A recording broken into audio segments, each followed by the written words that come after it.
and welcome to the Raw Review. We are the Dadley Boyz of What Culture. I'm Adam Wilborn, joined by Michael Hamflett and Michael Sidgwick to review everything that happened on last night's episode of Monday Night Raw. But before we get into it, if you're a fan of this sort of thing, make sure you subscribe to What Culture Wrestling on Apple Podcasts, Spotify, Amazon Music, and YouTube, where we do daily wrestling podcasts where we not only review Raw, but also SmackDown, the show formerly known as NXT 2.0. AEW Dynamite, AEW Collision, pay-per-views, premium live events. We have interviews, roundtable discussions, and a roundup of the week complete with a very good quiz, of course, on wrestle culture. As I said, though, joined by Hamflett and Sidgwick to review last night's Raw, and the power's back. Really good. Where was this Raw last week? Because that audience that tuned in for CM Punk's dead, and they ain't never coming back. They give it 1 week, they were like, everyone was lying. It was rubbish. Yeah. I thought this was superb. And it had no right. They are... They're using Triple H, determined as he is, and there's really, there's loads of positives out of this. We were talking about how he's going to get his babyface Bayley run that he feels robbed of when she left NXT the first time. You feel like Sami Zayn, he's going to, chart a course for him to win a title, just like he did in NXT the last time. He is now looking back at things he, personally felt aggrieved by in 2018. Shinsuke Nakamura, the death of the Becky Lynch, Nia Jax thing, picking them back up. I need to sell some house show tickets so you can do these. And the idea to a fed head like me that they can there's hundreds of loose threads that Vince McMahon just left there hanging when he just forgot about stories or just didn't care enough or whatever, that can just be picked up to just fill these TV weeks in between the pay-per-views, just fills my heart, honestly. So filler fills your heart? Filler fills my heart. Okay. I thought this was a nicely paced, a fast-moving 3-hour Raw, the total opposite of what last week's was and what a lot of them have been this year. There was some really good stuff on this. There was some really good stuff. There's some stuff that I was baffled by. There's some stuff where I thought, I'm not as high as consensus, but I can view it as an objective success for the people who were there. But there was one really good thing, so I'm going to waste my enthusiasm, my earnest enthusiasm, very quickly because... Well, yeah, we'll get into it in a second. I just want to say you can really tell the difference between a Triple H helmed Raw and anyone else, basically, because he obviously wasn't there last week. He still booked it and formatted it. He just didn't. Not the same. It is the same. It's he's given us someone else the recipe, but Triple H isn't cooking, so... He sure wanted us to know about that by the Tuesday afternoon, didn't he? He made it very clear that he put his feelers out. I'm not quite as sold on that one. I think it was just a bit of a duff week. I am. Drew McIntyre comes out to start the show. Painful. I feel like a physical anguish when you like this. I'll get used to it, brother. He welcomes everyone to Monday Night Raw. He says it's the land of liars, hypocrites, cowards, and idiots. A place where you can get fired, get released, leave, do whatever you want, and come back and be instantly forgiven. And that leads, of course, to a CM Punk chant. McIntyre's like, I could be talking about anybody. You know, last week the champ tried to pull a fast one on Drew McIntyre. He couldn't have given that title match to anybody. He says thank you. He beat Jey Uso the week before. He clearly didn't deserve it. Seth had slapped him metaphorically, so he headbutted him in his stupid face. And then he said, oh my God, Jey Uso is actually capable of an apology. He ran to Randy Orton. He was stuttering with his little tail between his legs. Oh, I'm so sorry, Randy. And he said, Jey, your time's coming. And then he was like, I'm forgetting someone, Sami. And then Sami's music hits and he comes out. And Zayn's like, I see you have a lot to say. If you've got something to say about me, why don't you say it face to face? So Drew did. He said, last week you tried to compare us two, but we are nothing alike. You're the one person in the world who deserved to get screwed over by the bloodline. You were part of the bloodline. You were their little lapdog. You joined them, then they screwed you over. What do you think was going to happen? You deserved it. And Sami said, you know what, you're right. We're not alike. I'm not a delusional person. There is a big difference. When I lost in front of my family and let everyone down, I stayed hungry, driven, motivated. It carried me to victory in the main event of WrestleMania. I got redemption. I made my family proud. Do you think you're making your family proud? And Drew's like, I'm going to kill him. But he says, one of us is not walking out tonight. Get me a ref, ring that damn bell. And that's exactly what happens. Before we get into the match, what a promo to start the show. Yeah, really good. Unnecessary. Wildly unnecessary. The reasons why we are having a fight have already been established, kind of. Let's kind of do it again and go over yet again the reasons why Drew McIntyre has become the character that he is. It says something that people are like, pretty subtle by WWE standards, this. Is it a constant exposition coming out of Drew McIntyre's voice? I will say he does it very well. I think his delivery's world class. I think he plays the role of the aggrieved. He plays like the central character of the world in his head. That every single thing that has ever happened, all been conspiring against me. Yeah. But it's very so exposition. It is. I don't disagree with that, but I like that WWE keep doing things within the booking that you don't really see are actually there to piss Drew McIntyre off and bolster this character further. Last week, Jey Uso apologises to Randy Orton because Randy Orton's been upfront about the damage he's going to do to the bloodline, and Jey Uso wants water under the bridge because he's just had enough of this since Cody's brought him to Raw, and they do it, and they make nice, and you think, oh, that might be for like an Orton direction, or is it just for, the baby faces are going to shake hands on this and Orton's going to go off to SmackDown, and then it turns out, no, that entire segment existed so that Drew McIntyre can go, you're joking! Yeah. Like, yet another thing, like, we've heard, as Cedric points out, we've heard the things that Drew McIntyre is annoyed about, what's making him tick now, why he is the way he is, but new things keep happening.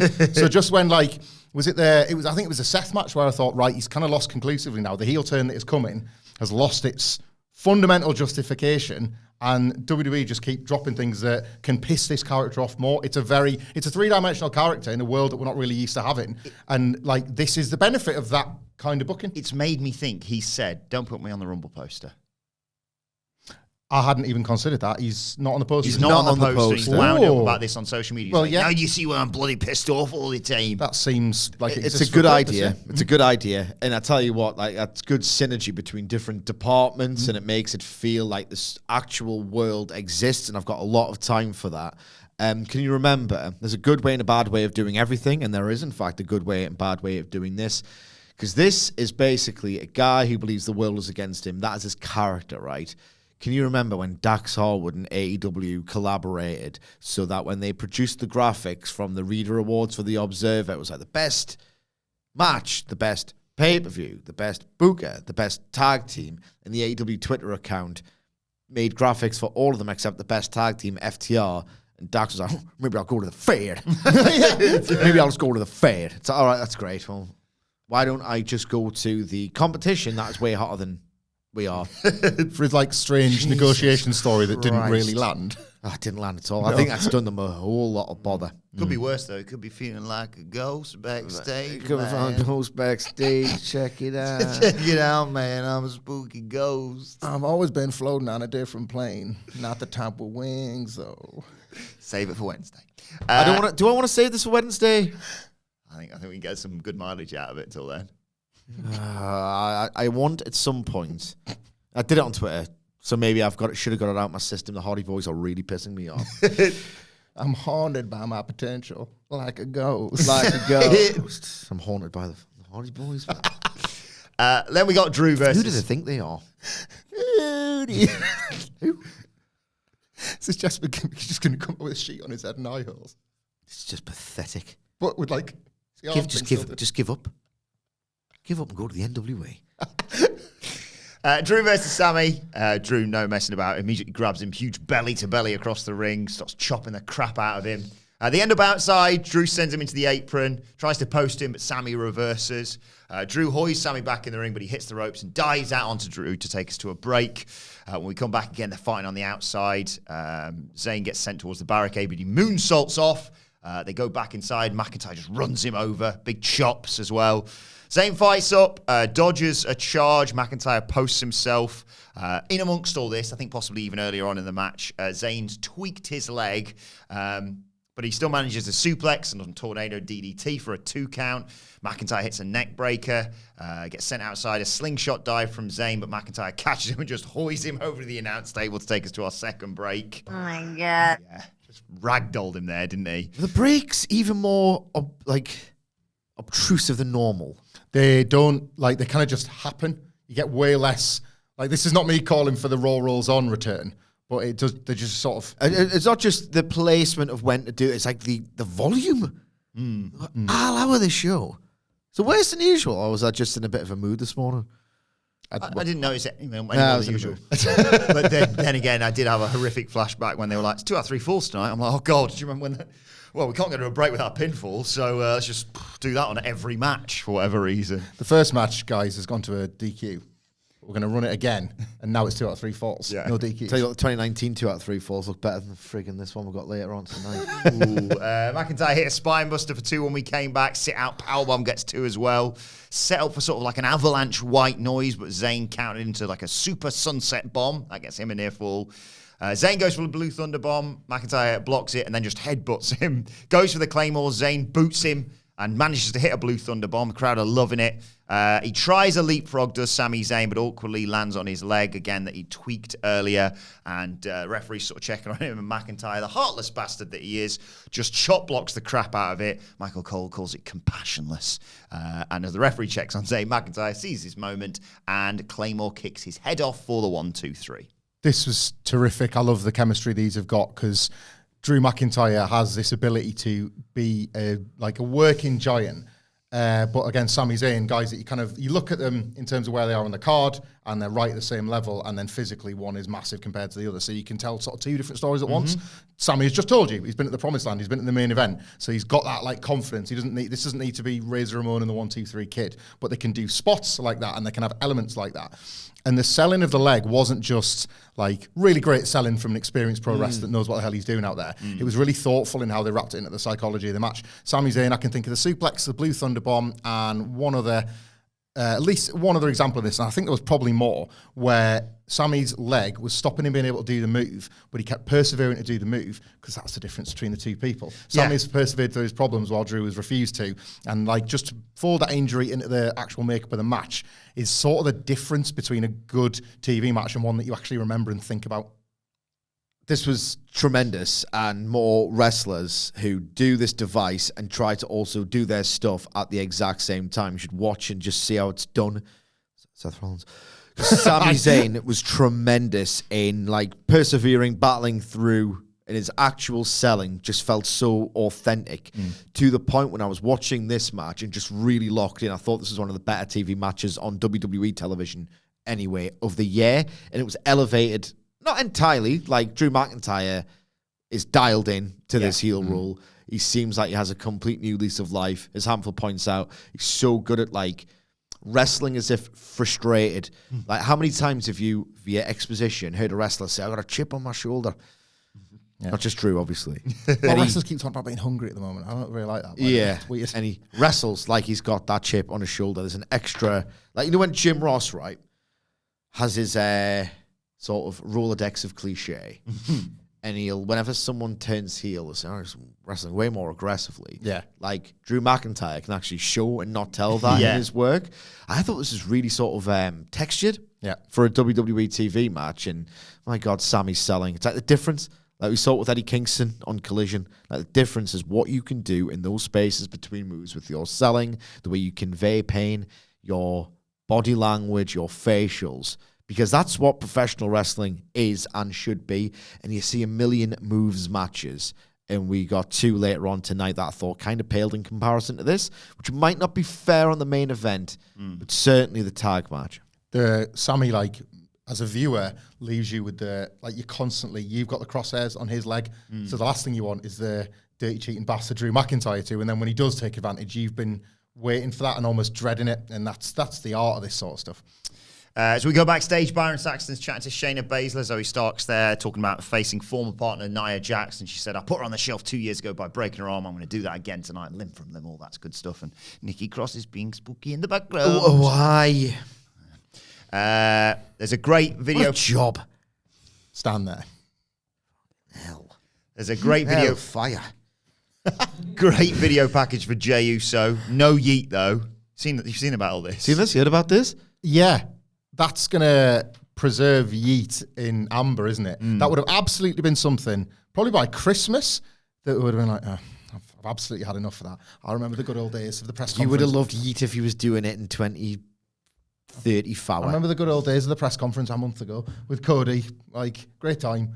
But now almost, I think it won't ever become a what? You know, it'll just, like, the fans obviously can chant it and whatever, Yeah. but that's it. The fact that it's been this, I feel a bit sorry for Jey Uso, because obviously it got hugely over, but as something now, I'll just remember it fondly before getting absolutely pig sick of it. This was the best night possible for him, for this to have happened to him, if that makes any sense, Yeah. because he kind of proved himself. And look, spoiler alert, I'll go into why I wasn't as high on the main event as I saw a lot of people were, certainly WWE themselves. But he kind of proved that he's still got that undying bond with the crowd. At this point, yeet or no, that main event crystallized that he's a made man. Yeah. Yeah, it is. It's so funny that they had to like blur it out and cut it out of everything on this, because there was a great video package talking about Jimmy, obviously, the man he loved the most, costing him the Universal title, had to leave convinced himself he was done. Then he got a call from Cody. Rhodes told him he couldn't quit, start fresh, create his own legacy. He's been fighting for others his entire life. From now on, he's fighting for his legacy. He knows what Seth's all about, but Rollins is just about to find out how hungry he is. He's going to prove to the world, to his family, and to himself why they call him main event Jey Uso. It's been a story I've really enjoyed, and like, I know You bloody love Jey Uso on Bloody Raw. love, like, it's your favourite thing in the world. I said at the time when I was proven absolutely 100% correct, this will have a load of different spin-offs that will be useful for the rest of the year. Been a good sort of butterfly effect. Yeah. And like we said this with Eddie Kingston, we were talking about in the Continental Classic, what Triple H at least understands for the most part. They're not perfect with the finishes, but he knows that you can tell more stories from defeats than victories. Like, you see this over, and you see it more on this show. Ultimately, the setbacks that people have experienced are the ones that you can actually draw from.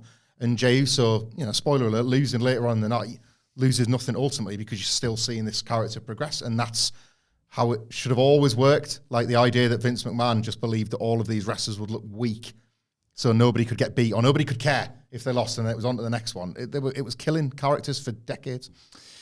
We go for a backstage update on Sami's injury, but Drew just comes in and chucks Sami all over the place. Talk about my damn family, he says. Beats him down. We're nothing alike. You brought this on yourself, and then he stamps on his injured leg, possibly breaking it, but Sami's done. Jay's coming to check on him, but he's buggered. The family line wasn't a throwaway, was it? Because again, Drew has been like, well, this is why I've put you on the shelf with a brutal backstage attack. You dare mention my family. So, score draw? It's obviously not. And he did say only one of us is walking out tonight, and he's actually fulfilled that for once when people make those sorts of threats. His character's outstanding. Like Drew McIntyre making a late play for like WWE's best booked stuff for the year, I would say. Byron Saxon's going to interview Becky, but Nia Jax interrupts. And they talk about, I thought you'd forgot about me. But then you showed up in one of my interviews. I still owe you a receipt. And Nia says, once I'm done squashing Shayna, I'm all yours. Yeah. Which kind of told you what was about to happen, if you didn't know already. In Nia Jax versus Shayna Baszler, Shayna got some decent offense in. She hit a running knee early on and was targeting the arm, as she promised she would. But Nia Jax powerbombs her way out of an armbar in the corner. Jax trips her on the apron and hit that leg drop of hers. Squished her head into the ring post with a big hip attack. Cuts off her comeback attempt and hits a Samoan drop. Baszler avoids another hip attack and sends her into the bottom turnbuckle. Running knee strike gets a 2 count. Jax cut her off, though. Senton, near fall. The big spot that didn't really get the reaction that they were hoping for, really, was Jax was on the second rope and Baszler pulled her off with a German suplex, which looked like it sucked for Shayna Baszler to take. She puts her in the Kirifuda clutch. Jax desperately tries to fight out of it and then realizes she can just jump backwards to get Baszler off her. When she does that, Baszler's done. She drags her into the corner. Annihilator, 1, 2, 3. Becky Lynch runs out afterwards, but Nia Jax bails. Not half bad, this, and like, it turned into something not half bad, I would say. Well, Shayna Baszler's offense has never suited to WWE. Obvious thing to say. Underdog babyface is about the last position I would cash Shayna Baszler in, and yet here we were.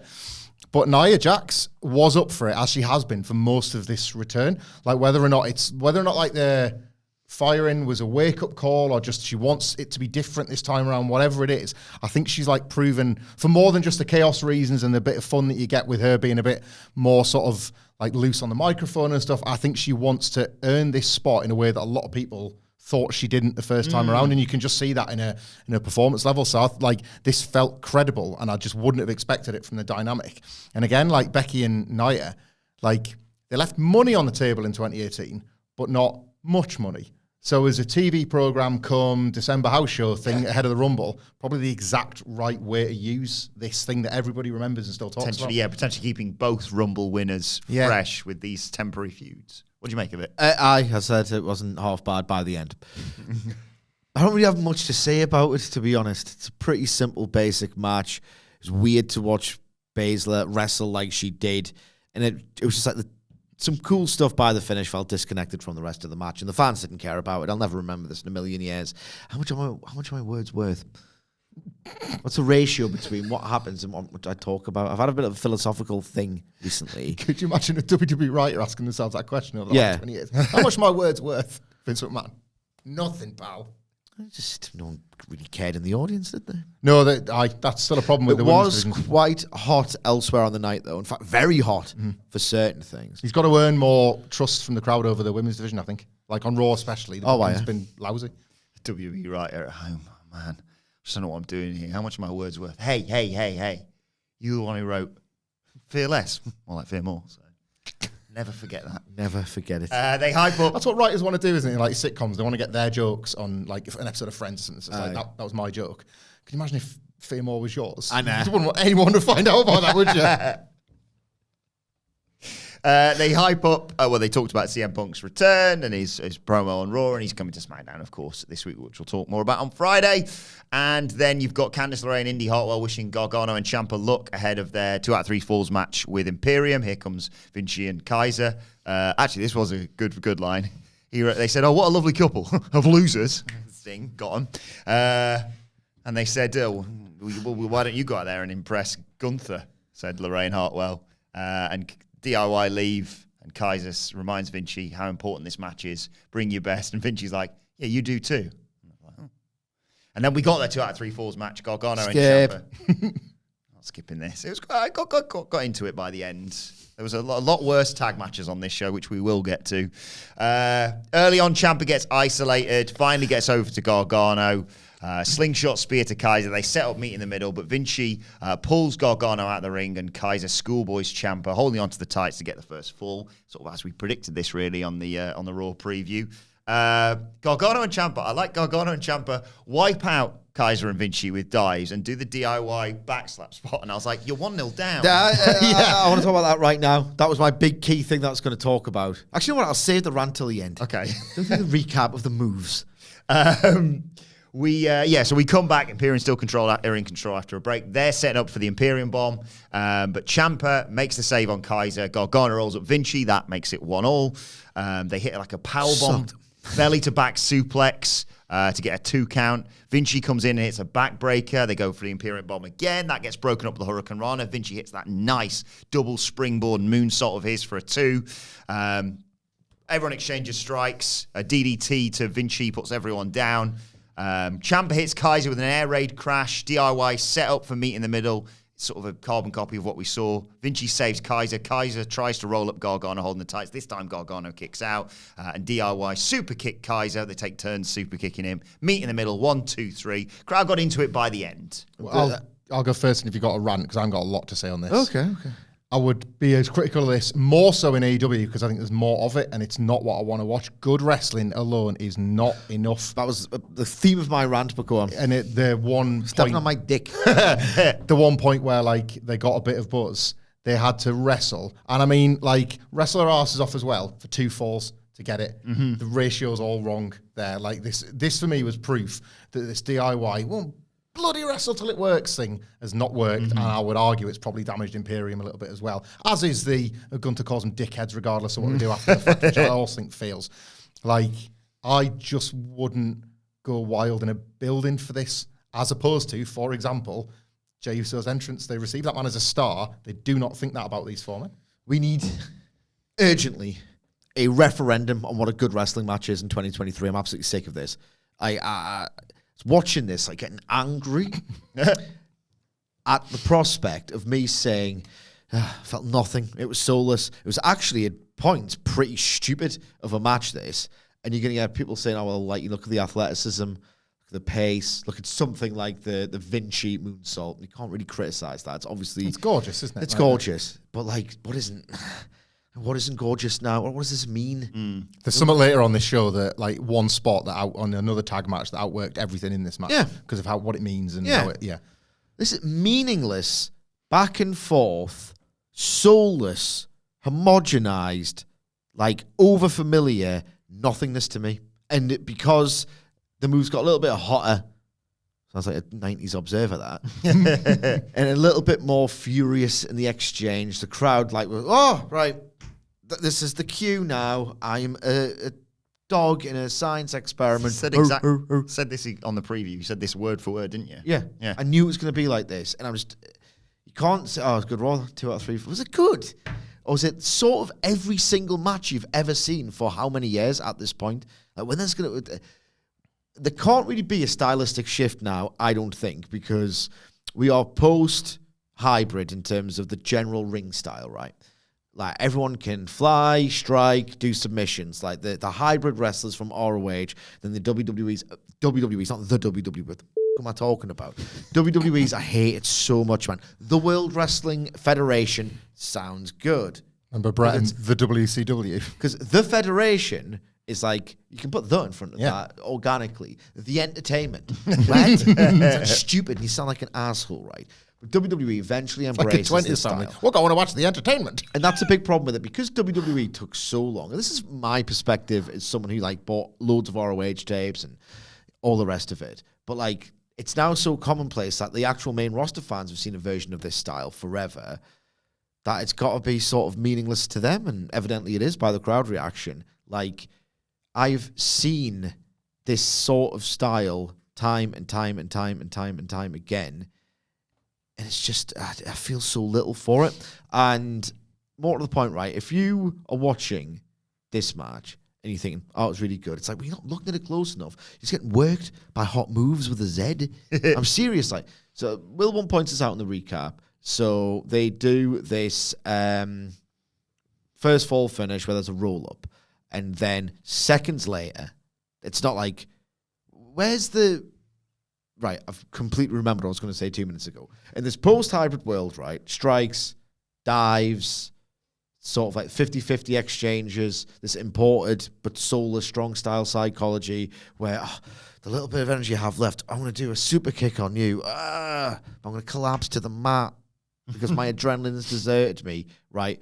Because you've done every single physical style is sort of homogenized into itself, and you've studied all the tapes from the 90s and absorb those into this sort of North American hybrid style. It's going to be hard for anyone to do a new thing in wrestling.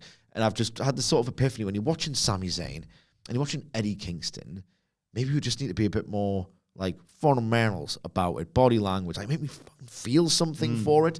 And I felt nothing for the characters in this match because you have Ciampa and Gargano. They lose a fall because they get rolled up, right? They don't go, we are up against it here. Our chances of winning have just kind of reduced badly. Christ, how do we regroup, right? There's a potential title shot on the line, and none of this gravity was conveyed to me because within seconds, right, they literally pat themselves on the back for getting beat.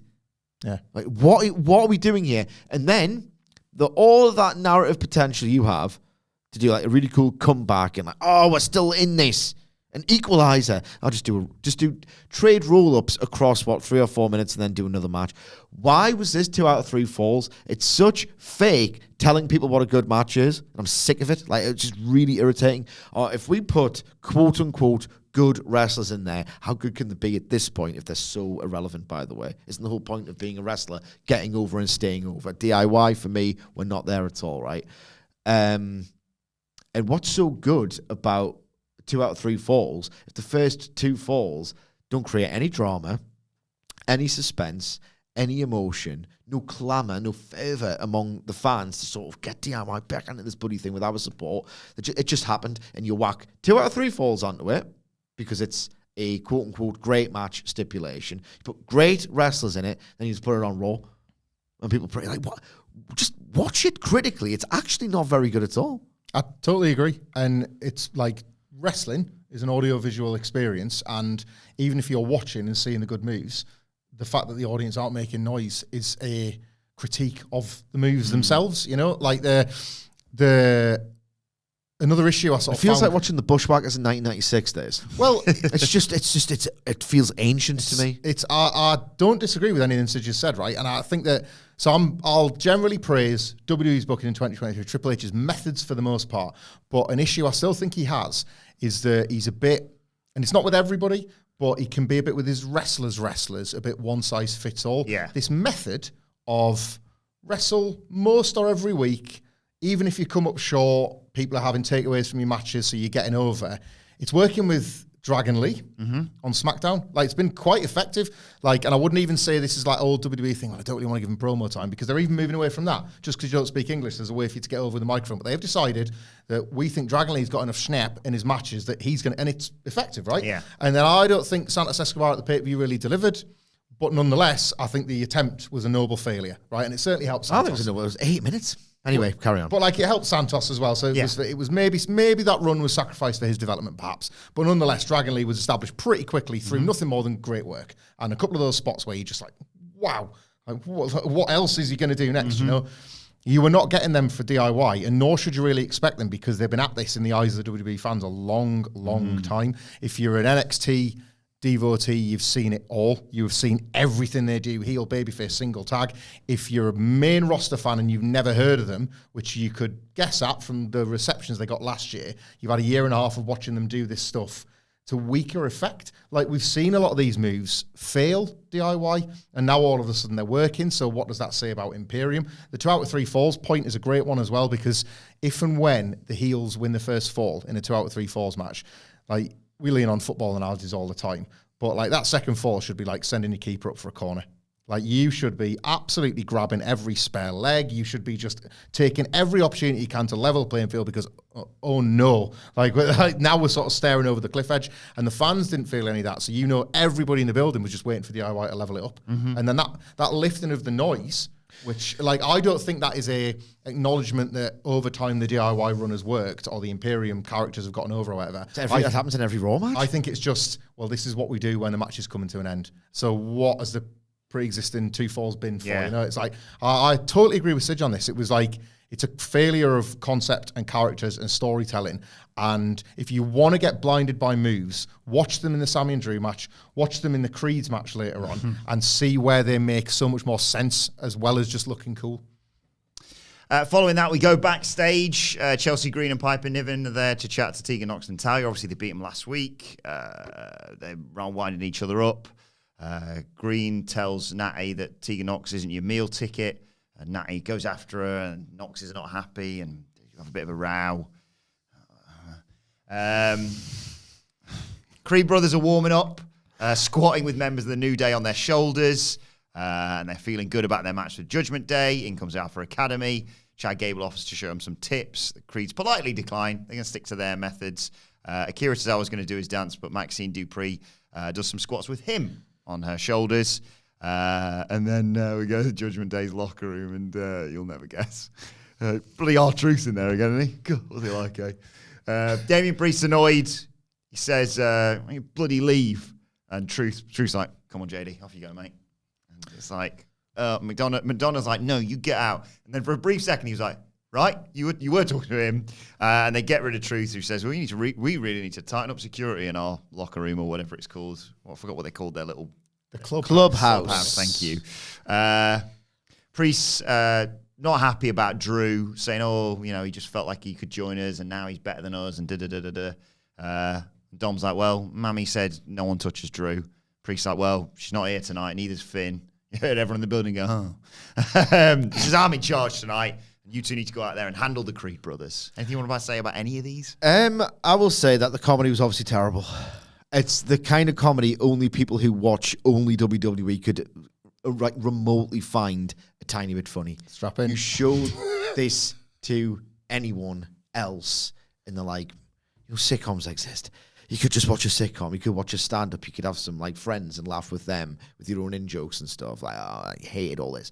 Underneath all of that bollocks that I hate, well, when he's such an asshole, is they are doing something quite clever with the creeds. Not clever, but effective, or it will take root and be effective later on. They are implanting in the minds of the audience the creeds are the new hot big thing, the number one contenders.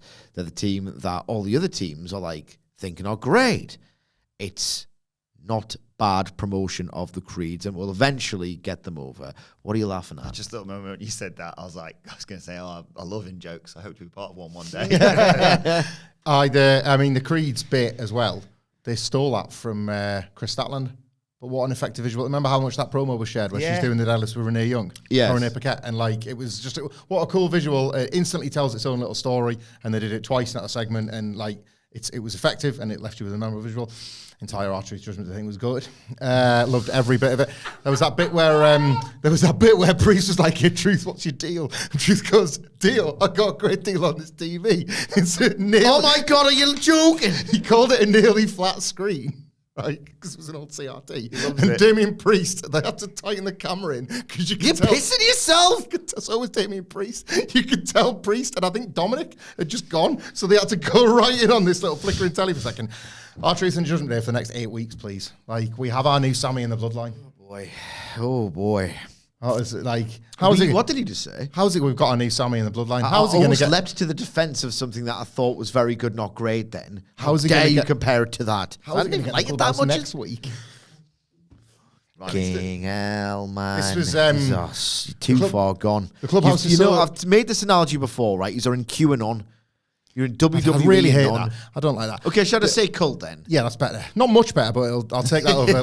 We'll get one step out of the horrible nonce stuff, then we'll move to cult and we'll find something that's I'm not saying you're horrible nonce. Reasonable and not. You're sort of alluding to it with that comparison. It was just the first. What's a cult? That sends people nuts, and it's you and the Fed. It was an analogy.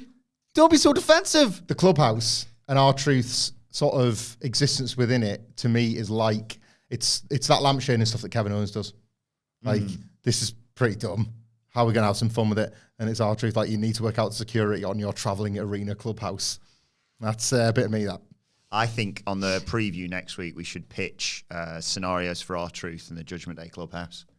Yeah. Especially because I'm not here. Oh yeah, I will not be doing that. So I'll be host and I'll just ask it. I want 5. Fairly confident I won't do it. Then it was time for... Oh, God.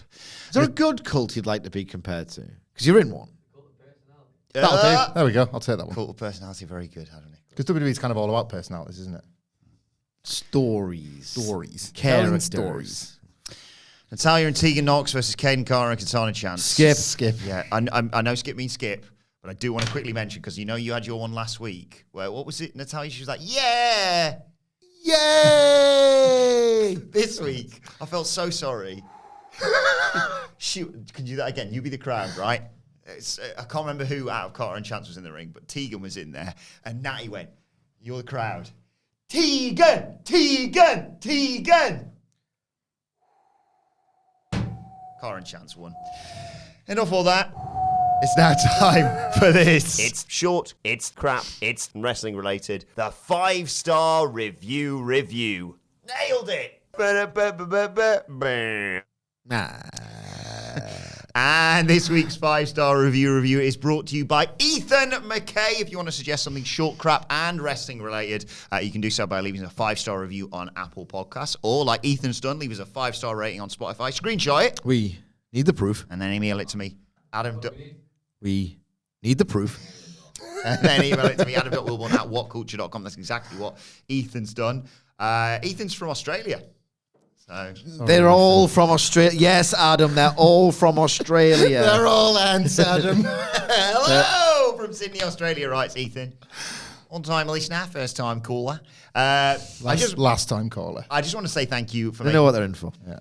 I just wanted to say thank you for making such an incredibly enjoyable and entertaining podcast about something as weird and wacky as pro wrestling. I hope to one day find something that I am as passionate about as Adam Wilborn is about NXT, Michael Hamflett is about Double J, and Michael Sidgwick is about Kenny Omega. Oh, I was going to get buried then.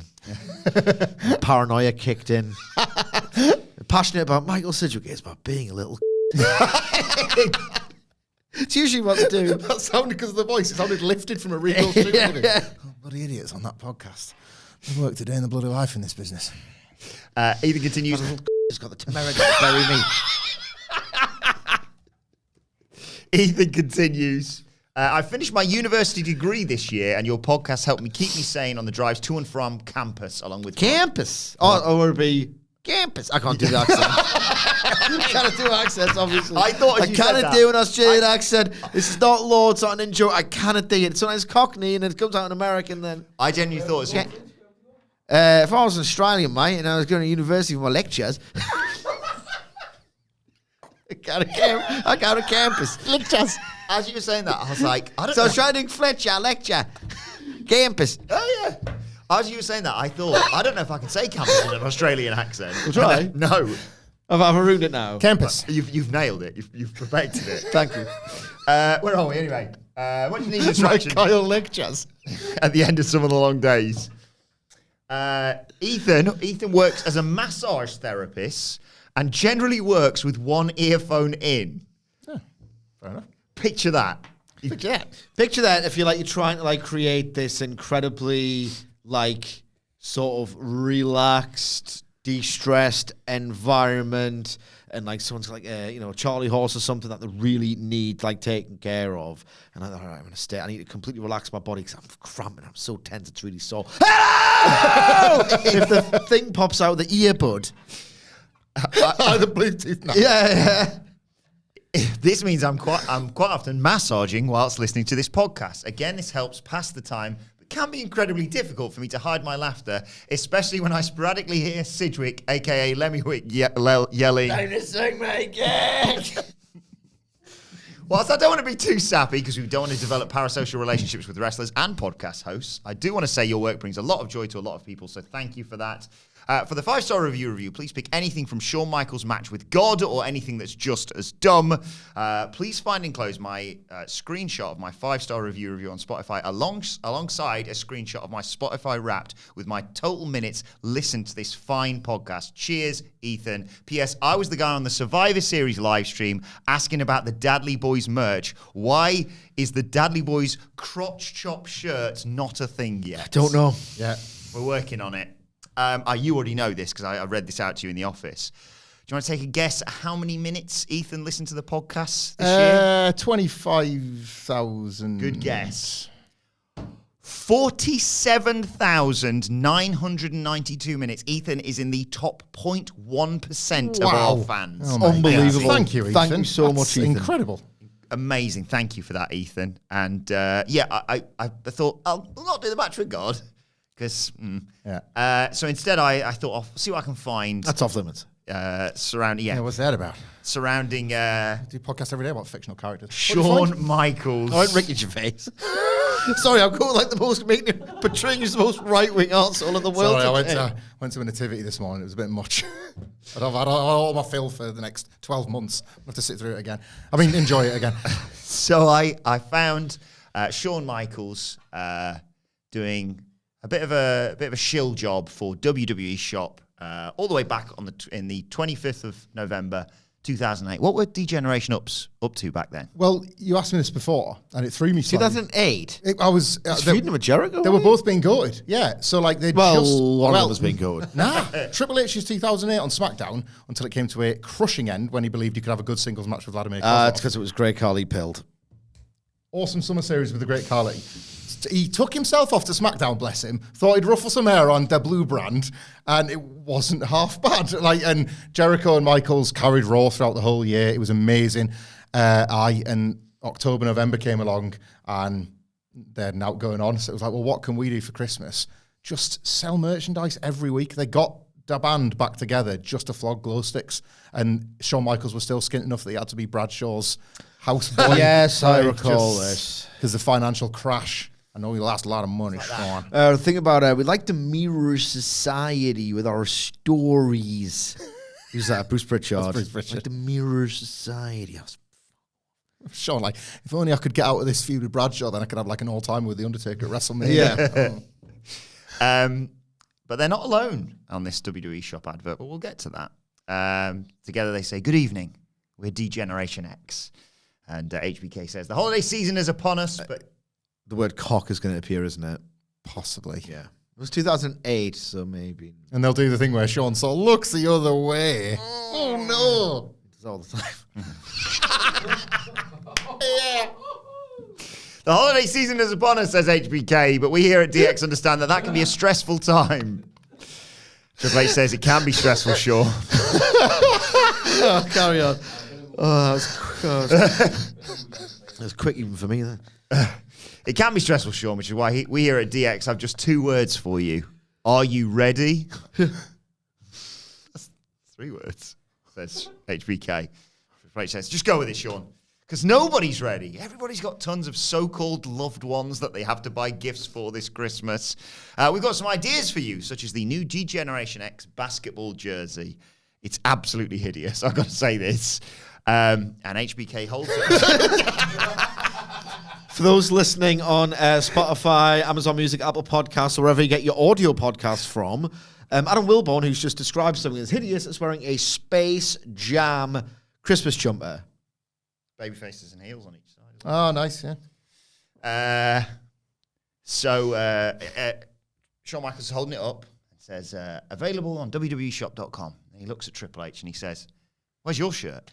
And Triple H says, well, I was going to hold it up because they were meant to do it together, but I went the extra mile and I got a model. And the whistles are over, but... It's time to play the game! Time to play the game! Ha ha ha ha! Which WWE diva have they got to model the DX basketball shirt? 2008. I think I know who this is, but Okay. it goes in one of 2 directions. Kelly. I think is the correct answer, but if it's not her, they've gone, it's Mae Young. But I think Sid's right. I think it's Kelly because the implication was Triple H is/could shag her if he wanted to because he's funny and cool and handsome. Funny, cool, handsome. Don't forget, a badass. Yeah. Champion, king of kings. The ass kicker. It's massive and it ain't made out of plastic. And it ain't just in my nose, which is also both those things. Yes. It's also my dick. It's my cock. So, Sid, your guess is? Kelly. Is correct. And she walks in. What's the first thing they say? I'll take a guess at that. It's an innuendo, isn't it? Not necessarily. So it's just... It's just objectifying. All right, okay.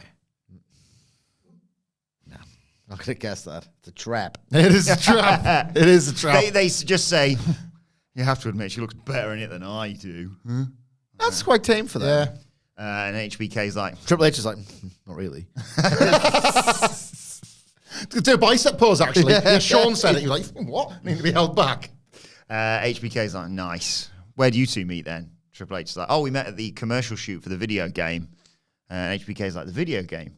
Do you mean SmackDown versus Raw 2009? But, oh, God, hold your sides. Because they're going to split. He's holding it upside down. But thankfully, Kelly says, Sean, I think you got that upside down. Triple H is like, got it. No, you're wrong, Sean. It wasn't at their video game advert. It was a Sex Havers convention. Yes.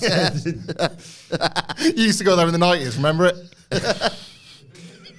So Sean, I carried your bags there. I stood outside and wanked. who has all the sex, Sean? Me! So Sean says, it's a...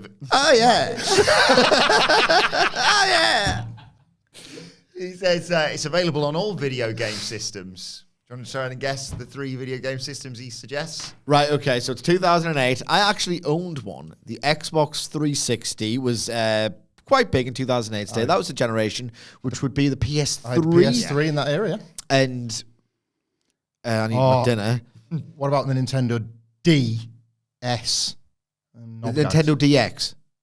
Maybe they called it the The Nintendo Nintendo DX, the Xbox, the Xbox, Far better than what they've come up with. in the Penis 3. We're fucking so much better than every single one of these. Because he says it's available on all video game systems. The PlayStation 475, the Y box, and the We 3 4000. Jesus Christ. Who's writing this copy? What was the line you said earlier on? My words for nothing. And That's abysmal. That's so... They're not jokes. They're not jokes. No. No, well, this is the thing. So Kelly says, "Oh, actually, Sean, it's PlayStation, Xbox 360, and Wii."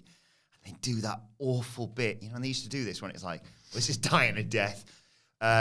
Cole, just audibly laugh on microphone, so he's going. You can just hear that. And Sean goes to carry on the advert, but Kelly, I'll take it from here, Sean. And you can get it on WWEshop.com. He's like, that's it, get out of here, go! And they start yelling at her. Yeah, get out of here, says Triple H. HBK's like, steal my thunder, sister. And Triple H says, I don't want you to be here anyway. Hey, I want the shirt back. And he gets the shirt back, but obviously you know what that implies. Yeah, well, you don't. No. It implies that she took it off and is now bare-breasted and exposed. That makes sense because Triple H looks and says, what? It's time to play the game! Time to play the game! Ha ha ha ha! What festive thing does Triple H say when he sees topless Kelly? Because before he said festive, I was just going to think, nice tits. Festive thing in presumably very enthusiastic response to seeing a topless woman. You can get this. Don't think too hard about it. Not ho ho ho. No. Jingle bells. Oh! He says, oh, jingle bells. It's going to be a very Merry Christmas. I know it's a merch ad, but it's weak. That's weak. Weak. How long did they have for this? I know. It didn't reach the highs of the 2006 DX run in terms of its comedy writing. That's it, yeah, and there were some pretty low highs. A miserable old summer that was. Oh, God, it was horrific. Where are you going to stand? Because DX is going to drop something on your head and it's probably going to be poo. That was quite funny. Sean covers his eyes with a video game and then shills for the game one last time. God, I hate Shawn Michaels. Who do you think you are? Yeah, the guy covering his eyes and he books NXT in 2023. Does he have to walk around in a sleep Oh, no, I mask? can't look at a woman who is my... Oh, I'll listen to this shoot. And action. He's at one of them barbecue pool parties. Talk about Vengeance Day. Now, WWE.com had turned the comments off, but I found another comment section. Don't you worry. And you'll never guess what the first comment I found was, Sidge. I wish I was a video. I wish I was a T-shirt. Yeah. Douglas writes, I hope reincarnation is real because I want to come back as that shirt. It's not on her anymore. No. So if you say this, how long ago was this comment? 10 years ago. So that's 2013. So 5 years ago, that T-shirt probably right. It's no longer on Kelly. In fact, it wasn't even on her by the time the segment's finished. No. That he's watching, unless he just went, "Oh, it's just a T-shirt," and he's like, quick. Right, okay, they have to die, and it's like by the time it finally goes through, I'm on the floor. Just no And end they of can't sell it now because it's been worn. So. Oh, it's in the bin. You're in the bin. It's in the bin. no end of supernatural and magic powers just to jack it. Like it's I know. It's always for that end result, isn't it? These do not reflect the views of myself, Dadley Boyz, Adam Nicholas, or Ethan, who's very kindly suggested this 5-star review, sort of. John writes, I want the shirt to include that chick when you buy it. It would be the greatest purchase in life. That's not how it works, John. Chick. I wish to buy your woman. Piss off that chick. Does this chick come with a shirt? No. Go with the X. What's that Family Guy? I think it's the Simpsons, isn't it? Do you come with the car? Like, Just Shawn Michaels has got to say every time, do you come with the X? Do you come with the that X? is it. Do you come with the car from Yeah. Simpsons? That's it, yeah. Chick, my God. I got a bit confused by the next one, Sige. So you can help me out with this. I don't know if someone's showing off their dexterity or what, because Mr. A-lister writes, I'm writing this with one hand. That's how people usually write. But do you ever, when you're writing down notes, Wilborn, do you ever like go like this? And just for the audio listeners, I'm basically having a pen in my hands. No. Doing that, so I don't know why you're asking. And basically, he's talking about how he writes with one hand. So he's typing, so his other hand's free. Yeah. Show off. It's because he's masturbating. Oh. Over Kelly hawking merchandise. Show off. KL Cool. This went out. When did I say it went out? 25th of November, was it? Yeah, 25th of November 2008. And then again, oh no, it wasn't that year, but I like the idea you've got five days left. KL writes, well, I've ruined Not November because of this. That's the thing That's that a sends you tipping over point, the edge. yeah. Another one of my favourite gimmicks here. Sid. Loves the X t-shirt. Another one of my favourite gimmicks here, Sige, is when someone's so, I need to write this. They get them, they spell stuff wrong. Yeah. That's because the blood really isn't in the head. They're not there one. Kane, I think he's attempting a marriage proposal. Who, Glenn Jacobs? No, but he writes, OMG, Kelly, cod I mare you.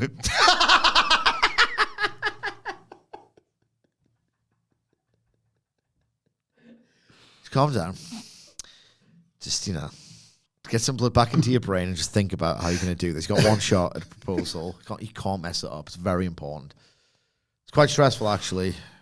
There's no redos. There shouldn't be. It's awful. I hated the entire build-up on that day. It was awful. Oh, mine was like, story for another day. That's pretty good. Sandy, the logic leaps. I don't know what's going on here. Writes, presumably about Kelly. Supermodel, super mom, love you, mom. What?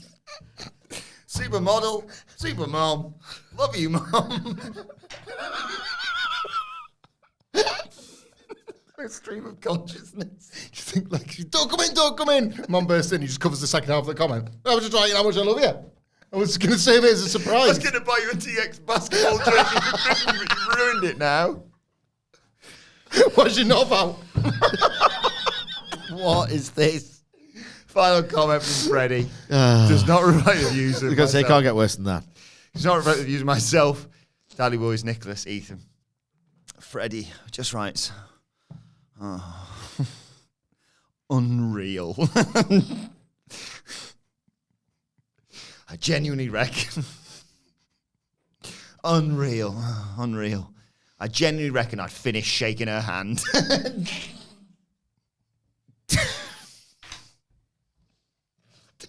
Nice to meet you. Randy Orton's over there saying, no, you're supposed to do that bit first. God damn it.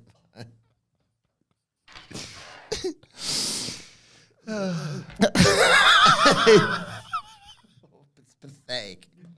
Thanks, Ethan. Thanks, Ethan. Oh, What, main event time? no, way off that, yeah. Actually, what came next was brilliant. Cody Rhodes comes out. He's not messing Brilliant, was about. it? I loved it. I really genuinely thought it was great. Cody Rhodes comes out, no messing about. He's in his gear. No, what do you guys want to talk about? None of that. He says, Why say it then?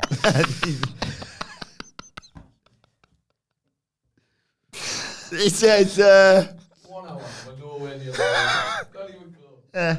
yeah, we got one, a couple of matches, yeah. No, one more match and then the main event. Okay. He says the first time that he encountered Poison Mist was as a child, terrified the Great Muta, and then he saw it up close last week and realised his fears as a child were justified. But it was his own fault for not paying attention to all the clues that had been dropped by Shinsuke Nakamura. He was focused on greater aspirations, obviously declared himself for the Royal Rumble. But now Nakamura had his attention. He was ready. He invites Shinsuke to emerge from the shadows and explain himself, or he could march the ring and they could fight right now. And you see Nakamura on the screen. And he said, I made your eyes burn last week, but tonight I'll open them. I'll show you what you aren't seeing. The path we've taken is the same story. And we basically see footage of both men winning the Royal Rumble and then falling short at WrestleMania. Obviously, Cody with Roman and Shinsuke with AJ Styles. Nakamura said, we suffered the same humiliation. We were left with pages unwritten. The devil in your mind tells you that you'll never make it back. Rhodes has awoken Nakamura. He's going to unburden him, take the story off his hands. Nakamura never got to finish his story, so now he will finish Cody's. And it cuts back to Cody, and he says, our stories aren't the same, even if we do share a similar path. I won't respect you until you face me in the ring. If you think we're the same, why don't you prove it? This wasn't outstanding or anything. It wasn't great, but it was good. I thought it was better than that. Well, I like Cody's delivery as per usual. There was a couple of details that I really admired about this. Cody said, I don't rate you, I don't respect you. And that is a callback to him saying, I thought I could respect Shinsuke Nakamura, but do you remember when he turned on Seth in that tag match? So he's got this. It's only like 2 months ago. There's a reason why Cody sort of lost the faith in what he thought Shinsuke Nakamura was. In the meantime, Nakamura has obviously gone off and had his big loss. They've found a link. That's like, I know that sounds like maybe low bar grading, but then I think that's probably the case in wrestling, let alone watching WWE. They have just found a link that makes enough sense for Shinsuke Nakamura, having lost his big opportunity at title, to go for the other biggest star. You can't fight for a belt, but you can fight that guy, and he's the big star. I'm going to come for him. That's kind of what wrestlers should do. And in storyline, they found a good link. It's very, very December WWE, but it's the good version of December WWE. I don't really like April WWE as much as you do. So December is a big, big problem. Yeah. They found a link. You know what I mean? Really they found a link. I really It's one of those enjoyed this. links where it's like, let's think about the link. You know what? You can talk first. I really enjoyed this because me and Sage had a big thing on the preview yesterday, bemoaning, you've just gone, Tell you what. Shinsuke. On that, we'll have a little bit of fun. we- Don't tell anything about what the thing. Okay. You lost, aren't you, mate? Yeah. About your fantasy booking for it. Don't mention that when you're discussing this because we're going to play a game with Hamflet. Okay, yeah. All right. But yeah, we said, why Shinsuke? Why not anyone else? And we'll get into that in a second. And then they did this, and I was like, oh, that's actually really clever. Like the mirroring of the stories and the beauty of it is, and you talked about this ages ago when you said about, they've not forgotten, obviously, the Cody Roman passing at SmackDown and what have you.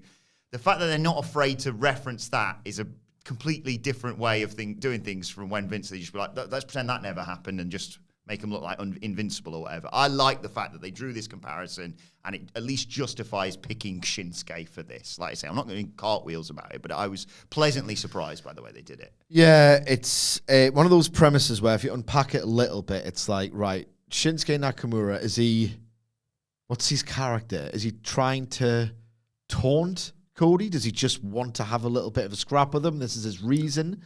Is he mischievous? I think he's lost it a bit because he had his run at Seth, lost, and that's when these promos started, and that's when he started targeting Cody.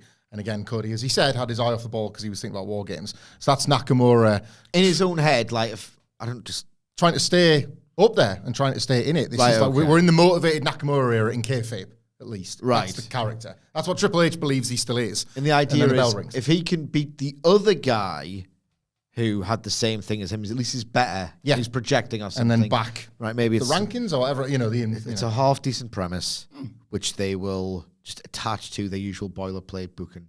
But we'll see how it goes. It's next week as well, isn't it? Yeah. It's time to play the game! Time to play the game! Ha ha ha ha! Wilborn had a physically impossible spot that he previewed for this angle on yesterday's Raw preview. We preview the shows as well if you only listen to the reviews or watch the reviews or wherever you get your podcast from. So on that preview, what physically impossible spot did Wilborn have in mind for this face-to-face? Just go gut feeling because one just popped into my head. Cody's in a match.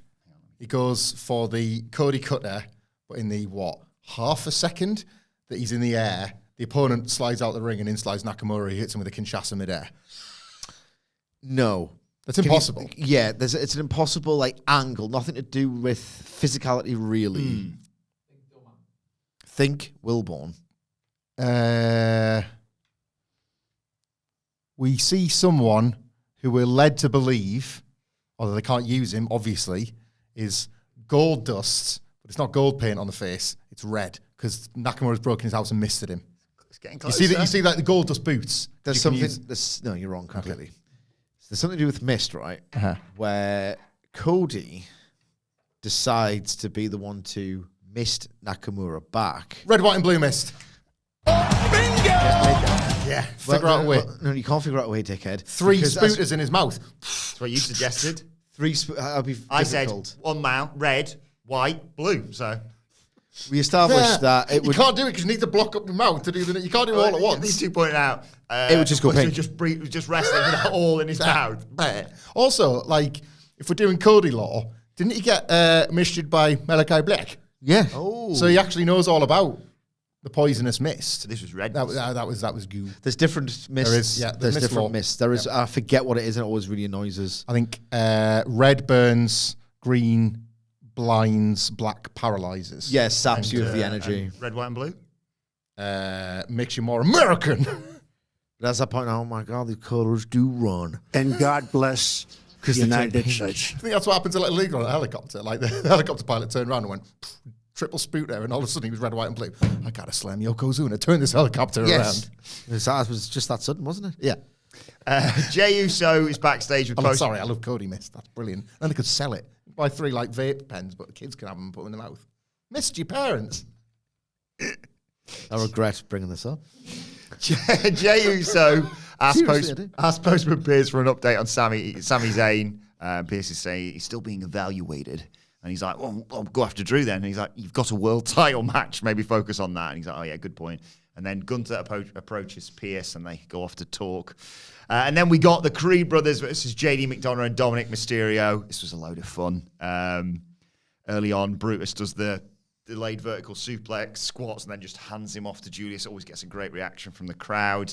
The Judgment Day, or this version of the Judgment Day, take over as we go to a break because Dom shoves Julius up the apron and McDonough hits both of them with a dive. When we come back, Dom's going for the Three Amigos. Brutus counters, hits a suplex. Julius comes in and just starts doing ridiculous overhead suplexes, kipping up after each one. The crowd and Michael Cole really get into that. And as he goes to tag, I think, Brutus off the apron, Dom yanks him off and McDonough Oh, complete Jesus dickhead. Christ. What complete and utter dick. McDonough is a poison raw. Isn't it? Leader jerks off edge, off of the ladder. Dom, it's a 619 on Julius Creed, but he comes back, suplexes them both. Brutus pounces Dom over the announce table, and then they hit that Brutus ball finish on JD McDonough for the 1-2-3. I'm surprised you got through that. I'm really proud of you for getting Thanks very through much, it. Dad. Match absolutely kicked ass. This is a lot of fun. Yeah, they're nailing the creeds. Like the match is more so than the backstage stuff, but Sidge is right as well. That does help because you've got other teams like slapping on the back and saying, "Wow, you are actually a force to be reckoned with." And then the matches prove it. It'd be one thing if you were just doing one or the other, but it's helpful that you're getting both. I like the fact that Dom went backstage and was like, "Oh, no, real deal. You Yeah, need to watch like out." again, heels rarely kind of speak like that. You're rarely allowed to do that in WWE. So Dominic's a great one to do that because he's weak and sort of pathetic. He's like, I'm scared of them, and my character's allowed to say that he's scared of them. That kip up suplex thing, you saw it last week. A bit like the first time they did the Brutus Ball as a Doomsday. You saw the kip up suplex thing last week, and you're like, every week, that's huge. Do that all the time. That lives here now. Yes. The only problem I slightly had with it was Michael Cole going, "I've never seen this before." 7 days ago. But like, this is what you should do with acts like the Creeds. If they're showing you, do you realise our bodies can do this? It's like, well, can you do it all the time, please? Because fans are going to go nuts for that. A perfect, like, it's brilliant if you're on offense, but it's maybe even better as a comeback spot. Remember how much Sean used to get out of a kip up? Oh my Imagine God, of course I bloody remember. Julius getting that and then just doing a barrage of suplexes. Oh my God. I also like that the Judgment Day, now they've lost War Games to the baby faces and it has leveled them a bit. They've got their own little NWOB team. Like, we're not being asked to think of JD McDonough as this like brand new threat in the group. He's like, he's a bit paranoid that he can't keep his place. Dominic's a loser, and this is a good way to use like the tag team champions are in the Judgment Day, but also so are these geeks. And R-Truth was out there for you as well. Indeed, I should have mentioned that. They're a sort of perfect fit for how to book the Judgment Day now, and the Creeds were tremendous. I mean, there's just loads of fun. You love Julius Creed, don't you? Julius Creed is the next face of this company for the next 10 years. I'm convinced of that. It's just a lot of fun. Maybe 2 minutes too long, considering that they've been... McDonough and Dominic Mysterio are very much the goobers. So maybe 2 minutes too long, where I was like, I started to think about the length it was going rather than just enjoying the athletic preposterousness of the match. But I was just really... I had fun watching this, me. In amongst all this, Seth's meeting up with Postman Pierce. He says, Who? Seth Rollins.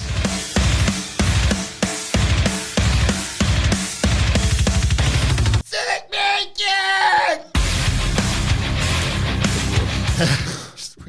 Perhaps his sleeves. He says, by the way, the Punk is going to be on Raw next week, and I'm going to sign him to an exclusive Raw contract. Not if SmackDown gets there first, obviously. 2 weeks of it. Punk is back and he's in contractual disputes. Yes! Seth just... Sorry, when Punk does it, when Matt Hardy does it, it's rubbish. Correct. Yeah, because in this one, like, you could believe that people actually I know, want to sign want to CM sign. Punk. I've got this open contract, not you, Matt. Seth laughs this off and says, look, when Punk shows his true colours, you better allow me to do what I got to do. But anyway, tonight I've got a title to defend, and he has a face-off with Jey Uso. Jey says he's waited 15 years for this. Seth, you're looking at the new champion. He says, Seth says, I'm going to stomp your face the first chance I get. Jey says, well, I'm going to super kick your face the first chance I get. And they show a little show of respect as they head out. A bit icky, the interaction between these two, but I think I was a bit wary of the Seth Rollins fighting the good fight for WWE thing with Punk, but I don't think that's the story. The story is going to be, how long can Punk hold up the happy to be here old man? And he was so good as the happy to be here old man in his AEW run that I kind of think that first try at it in WWE is going to be great, and then watching the mask slip for the heel turn is going to be terrific stuff. I said this on the preview yesterday. I don't think it's an accident that Punk's not on this show. He said it's frustrating, unquestionably. We said it was stupid to bring him in and then not immediately have him on the Raw afterwards. Because, like you say, even if people did say, "Oh, I've tuned in, it wasn't great, but I'll tune in next week." Oh no, Punk or Randy Orton. But I do think that Seth's going to say maybe next week, maybe down the road, you called this place home, and then you stayed home for literally the second week that you could have been on Raw whilst I defended the World Heavyweight Championship. And again, they've done this before. That it's a great line, but that Cena Rock thing. You said you were home and you left again. But the goal was never really to think about how on earth the fans were supposed to receive The Rock. Punk is perfect, again, at being this babyface, but then, as he did in the promo last week, almost instantly, I see the actual real person. And I think it just makes more sense as a babyface heel dynamic, I think. Yeah, jury's still out on this. I still vehemently hold the opinion that it was just a bad promo. Irrespective of what follows, I still think it was just a bad promo that I could not believe in. That's not to say, and I said this last week, that's not to say this run doesn't hold potential. Yeah. So it was Seth Rollins versus Jey Uso for the World Heavyweight Championship. In the main event, Jey had dedicated the match to Umaga 14 years ago. He passed away. Early on in the match, Seth goes for a stomp. Uso rolls him up for 2. We go to a break. When we come back, Rollins hits a running knee strike, springboard senton, and a lion salt for 2. But Jey comes back with a pop-up neck breaker for 2 and a back breaker for 2. Rollins goes for a powerbomb into the barricade, but Jey blocks it and hits a DDT on the outside. Another break. When we come back, Rollins hits a suicide dive, but Jey fights back and hits one of his own. Double crossbody, puts them both down. Jey beats up Rollins whilst the crowd yells yeet. Rollins drops him with a clothesline. Enziguri from Jey, running hip attack, but Rollins comes back with a sling blade and a frog splash for 2. Rollins hits a super kick, but Jey comes back with 2 super kicks and an Uso splash for a 2 count. Rollins comes back with a superplex into a Falcon Arrow, follows that near fall, follows that up with a pedigree, another near fall. Jey hits a sort of desperation spear to get a 2 count. Jey goes for another spear, but Rollins kicks him and hits a buckle bomb, goes for the stomp or sets up for the stomp, and Jey spears him and hits an Uso splash. And for a split second, I thought, oh, okay, they're putting the title on Jey and Damian Priest going to cash This in. was a really great near fall. It was. Really, really good near fall. Really bought that. Jey hits a super kick, goes for another spear, but Rollins does the jump into the pedigree as he does it. Curb stomp, 1, 2, 3. Post-match, show of respect. They shake hands. Jay's on the outside like, oh, bloody hell, that was an ordeal. And then because he's just leaning forward, McIntyre flies in. He's got civilian clothes on. He's got a hoodie on. Drops him with a claymore. Rollins tries to save him, goes for a dive. McIntyre catches him and just suplexes him on the outside. And then McIntyre slams Jay through the table to close out the show. And the last thing we hear is McIntyre grabbing Jay and telling him that the truth will set him free. Lots more positives than negatives in this main event, but Seth Rollins remains quite the frustrating wrestler to watch. This had all the kind of inherent problems that I think we talked about in depth in the DIY Imperium match, but it was done through the lens of two very, very over characters. I'm like invested in both of them, really, that the fans in the building love, that almost, it doesn't justify, but it explains the way WWE does what WWE does. Like, a lot of the moves generated monster reactions. That near fall was superb, and as you say, in light of the fact that there's this belt on the line, you've got to work quite hard to buy that, like just where both the characters are at now. They've just lined Seth Rollins up against CM Punk. He's not losing to Jey Uso here on a random Raw in December, and yet they've found that one near fall.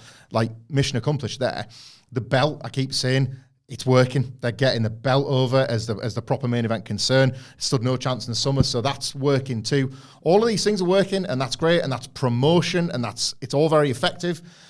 I'm watching through the screen, and I don't buy so much what Seth Rollins does. I think some of his stuff looks flimsy. I think it's about his selling. I've had this issue for quite a while now. I think he just gives up once it's time to go. Selling went out the window in this match by the last 5 minutes. Goes into fourth or fifth gear, and he just gives up on whatever story they've been telling, and that I find that frustrating. And it breaks my immersion, but it's not breaking everybody else's. So it's like I've got a problem with it, but yet it is still really effective. These matches still tend to deliver more than they don't, and I like watching hot over characters working these big matches. This is WWE. You know, this to me was WWE distilled for better and a little bit for worse, but I got more out of it than I didn't.